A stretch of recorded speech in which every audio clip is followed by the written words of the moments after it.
Hello everyone. G20 and Indian foreign policy. In one statement, Bali was Bali and New Delhi is New Delhi. This is a formal statement given by our foreign minister S. Jaishankar. क्या है इस एक statement में पूरे G20 के outcome को define कर दिया। बाली के समय, बाली एग्रीमेंट जब हो रहा था तो बाली डिक्लेरेशन के समय जो कंसर्न आए थे वो उस समय आपने देखा कि जेलेंस्की आते हैं और उसके बाद वो वर्ल्ड ऑर्डर पे रसिया यूक्रेन वॉर का जो साया है वो मंडराता दिख रहा है और केवल यही डिस्कशन रह गया। लेकिन जब इंडिया में ये समिट ऑर्गेनाइज की जा रही थी तो इसको लेके कयास लगाए गए थे कि हो सकता है कि यही केवल बात हो और इंडिया सबको एक कॉमन एग्रीमेंट पे एग्री ना कर पाए, बट ऐसा नहीं हुआ और इंडिया ने वो कर दिखाया जो अब तक फॉलोअर थॉट में जो चीजें जा रही थी, अब वो वर्ल्ड ऑर्डर पे एक लीडर कंट्री के रूप में इंडिया ने अपनी फॉरेन पॉलिसी के थ्रू G20 समिट को राइट डायरेक्शंस में, और राइट डायरेक्शन से बेहतर वर्ड है कि वर्ल्ड ऑर्डर के जो आइडियाज हैं उसको शेप देने के लिए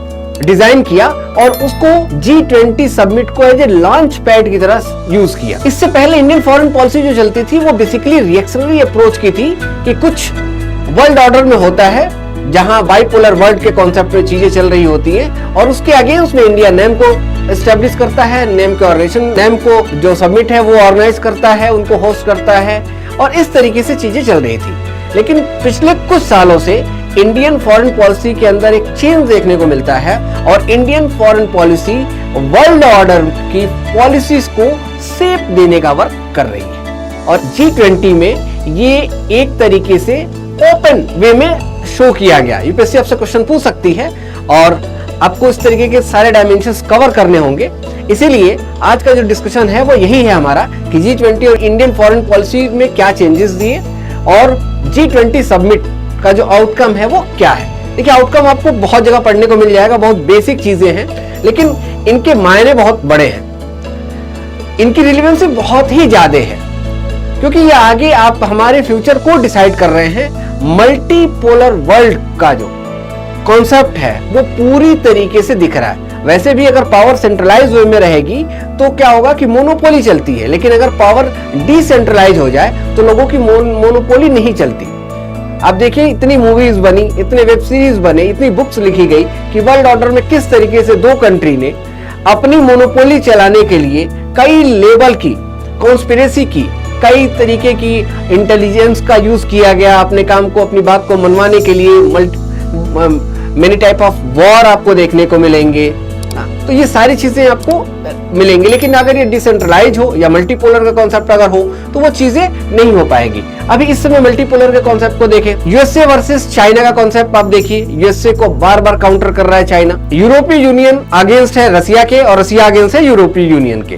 तो यहाँ एक टसल चल रहा है, दोनों अपने इंटरेस्ट के अकॉर्डिंग एक दूसरे को अलाई बने हुए हैं। इसी के बीच में इंडिया भी अपने आपको एक वर्ल्ड लीडर के रूप में रिप्रेजेंट करता है और इंडिया अपनी बात करता है। जब यूक्रेन और रसिया वॉर के समय, बाली डिक्लेरेशन के समय, इंडिया कहता है कि this is not era of war. इसका मतलब क्लियर मैसेज था कि हमारी जो अप्रोच है वो आपसे हट के रहेगी और हमारी ऐसी अप्रोच है जिसको दुनिया फॉलो करेगी। अब दुनिया को फॉलो कौन करेगा?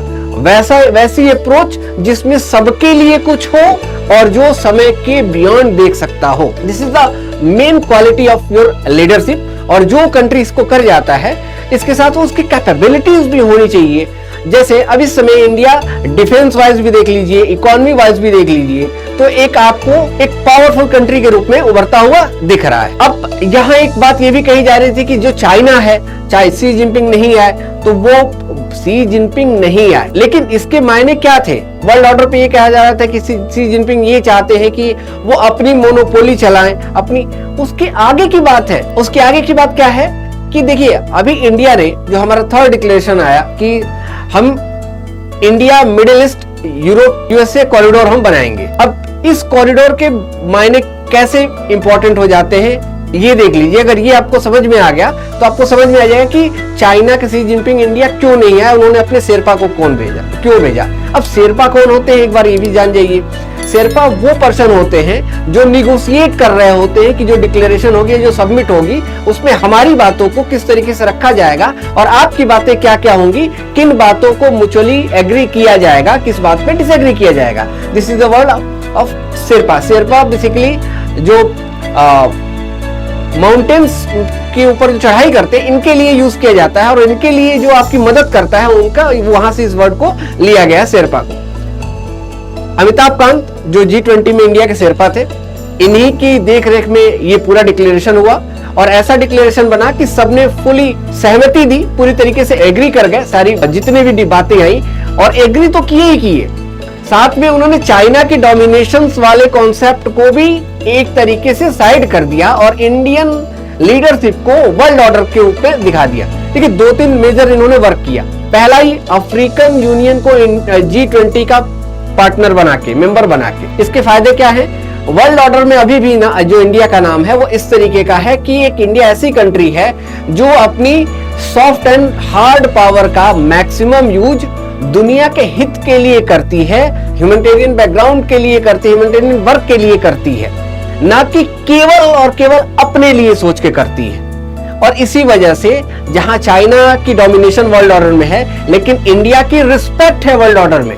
दोनों में अंतर है, एक के अंदर चीटिंग की डोमिनेट करने का नेचर है और एक के अंदर एक दूसरे की रिस्पेक्ट करके म्यूचुअल लेवल पे एग्री करके अपनी बात को समझाने का और साझा सहयोग लेने का एक नेचर है। जो ये कॉरिडोर हम बना रहे हैं, इस कॉरिडोर का जो मेन एडवांटेज है, और अचानक से ऐसा क्या हो रहा था वर्ल्ड ऑर्डर में कि इस कॉरिडोर को लेके एक बार में सहमति बन गई। और ये कॉरिडोर किस तरीके से चाइना के one belt one road initiative के जो उसका सीपेक एग्रीमेंट है उसकी एक तरीके से काट है, या उसके कंपटीशन में हमने इसे बनाया। और एक चीज और मैं इसके साथ इंक्लूड कर दूं कि जो बाइडेन ने ओपनली कहा है कि विद इन 16 डेज इसको हमको इंप्लीमेंट करने के लिए स्ट्रेटजी बनानी है और उसके अकॉर्डिंग काम करना है। तो ये बहुत बड़ी चीज है। यूएसए अगर आके कह रहा है आपकी कंट्री के अंदर कि एक प्रोजेक्ट है और इसको लेके वर्ल्ड ऑर्डर की कंट्री को आपको इसके ऊपर वर्क करना है, तो आप समझ लीजिए कि इसकी कितनी इंपॉर्टेंस है, क्योंकि एग्रेशंस देख लीजिए, इंटेंसिटी देख लीजिए। अब जो one belt one road initiative है, इसके कॉन्सेप्ट ये है कि जब 70s में जब से चाइना वर्ल्ड ओपन इकोनॉमी बनता है, इसके बाद चाइना ने अपनी चीजों उसकी जो मार्केट है उसने अपनी डिमांड को, पहले अपनी कंट्री की डिमांड को फुलफिल करता है, उसके बाद जो सरप्लस आना शुरू होता है वो वर्ल्ड ऑर्डर पे उसे सेल करना शुरू कर देता है।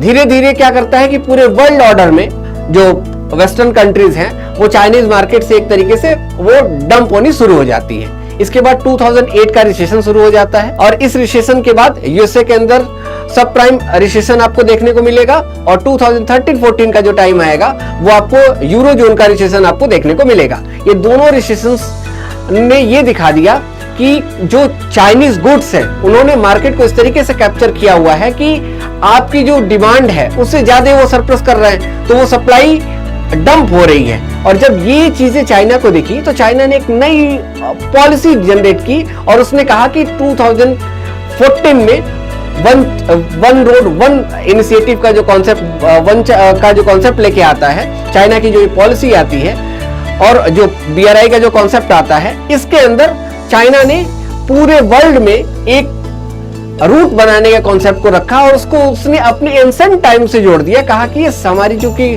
सिल्क रूट का जो कॉन्सेप्ट है उससे हम इसे उसी तरीके से हम इसे बनाएंगे। दुनिया को ये लगा कि चलो हमारी इकोनॉमी जो है वो कंसर्न आ रही है और इससे हमारी जो इकोनॉमी है वो बूस्ट करेगी, इस वजह से दुनिया ने इसमें हेल्प करी। लेकिन आफ्टर 5 to 6 ईयर जो टाइम देखने को मिला वो ये देखने को मिला कि जो कंट्री इसके साथ एग्री कर रही है उसके साथ वो कहीं ना कहीं डेब्ट ट्रैप में चली जा रही है, चाइना की डोमिनेशन उसे माननी पड़ रही है और वो अपनी जो आइडेंटिटी है, अपनी जो रिक्वायरमेंट है वो फुलफिल नहीं कर पा रही। इसी वजह से जो ये प्रोजेक्ट लाया गया, इस प्रोजेक्ट के अंदर India middle east Europe economic corridor, अगर आप इसको देखें तो इसका ये यूनिक कॉन्सेप्ट है और इस यूनिक कॉन्सेप्ट ये कहता है कि इस इनिशिएटिव कॉरिडोर के अंदर जो भी एरिया पड़ेगा, जिस कंट्री के एरिया के अंदर वो आएगा, वही कंट्री उस इंफ्रास्ट्रक्चर लेवल पे उस प्रोजेक्ट को काम करेगी। अब आप देखिए कि एक साइड आपके इंटरेस्ट के साथ आपको पावर भी दी जा रही है और आपको वर्क करने के मौके भी मिल रहे हैं। यही एक बहुत बड़ा कंसर्न था चाइना के लिए, और चाइना के शेरपा को ये बात पता चल गई थी।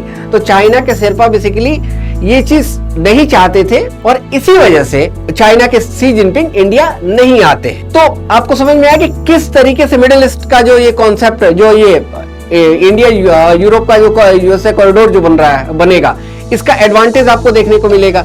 इंडिया के डायमेंशन अगर आप देखें तो इससे थोड़ा सा ईरान की जो इंपॉर्टेंस है वो थोड़ी कम हो जाएगी बस। लेकिन इंडिया एक नए ग्लोबल लीडर की तरह आपको दिख रहा है। ग्लोबल बायोफ्यूल अलायंस बनाने के बारे में बात की गई। अब इसके एडवांटेज क्या है कि आप देख लीजिए कि ग्लोबल वार्मिंग के बाद जो हायर डिजास्टर्स आ रहे हैं वर्ल्ड ऑर्डर पे, जो क्लाइमेट चेंज हो रहा है, तो उसका मेन रीजन वहां हम बायोफ्यूल अलायंस बनाने के बारे में बात करें। इससे पहले इंडिया ने इंटरनेशनल सोलर अलायंस भी बनाया था 2014 में। तो ये वो इनिशिएटिव है जो वर्ल्ड ऑर्डर पे वन फ्यूचर का जो क्राइटेरिया है उसको मीट आउट, वसुधैव कुटुंबकम का जो कॉन्सेप्ट आ रहा है उसे पूरी तरीके से शेप दे रहे हैं। इंक्लूसिव अब ये चीजें इंडिया के हाथ में भी क्यों है? देखिए डिफेंस वाइज आप देख लीजिए, आपकी स्पेस के अंदर आपकी जो इंपॉर्टेंस है स्पेस प्रोजेक्ट के अंदर वो बहुत बेहतर जा रही है।